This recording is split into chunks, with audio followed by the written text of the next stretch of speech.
अस्सलाम वालेकुम, मेरा नाम है फैज़ान शफ़ी। अच्छा, किड्स अनुराग, ठीक है। ये है बच्चों की जैकेट। इसका माल आपको दिखा रहा हूँ मैं। 45 किलो का बंडल है और एक दो बंडल इसके मैं आपको दिखा देता हूँ। माल इसका आप देखते जाएँ, सारा कलरफुल माल है। बाकी लंडा होता है, यूज़्ड वाला है, न्यू नहीं है। 19-20 की आपको गुंजाइश इसमें रखनी होगी। अच्छा, ये देखते जाएँ आप। बच्चे की जैकेट है, ठीक है।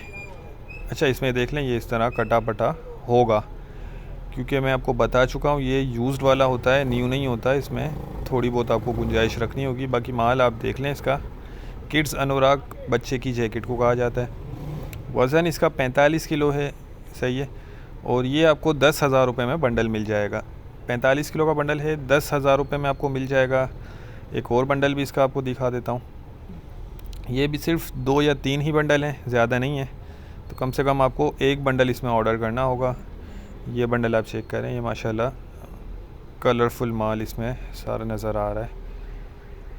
ये देखते जाएं, ठीक है। तो एक बंडल ऑर्डर करना होगा। ऑर्डर करने के लिए स्क्रीन पर नंबर चल रहा है, आप व्हाट्सएप पर कांटेक्ट करके अपना ऑर्डर बुक करवा सकते हैं। पेमेंट प्रोसेस हमारा एडवांस है और पूरे पाकिस्तान में हम ट्रक अड्डे के ज़रिए माल बिल्टी करवा देते हैं। तो नेक्स्ट वीडियो तक के लिए हमें इजाज़त दीजिए। अल्लाह हाफ़िज़।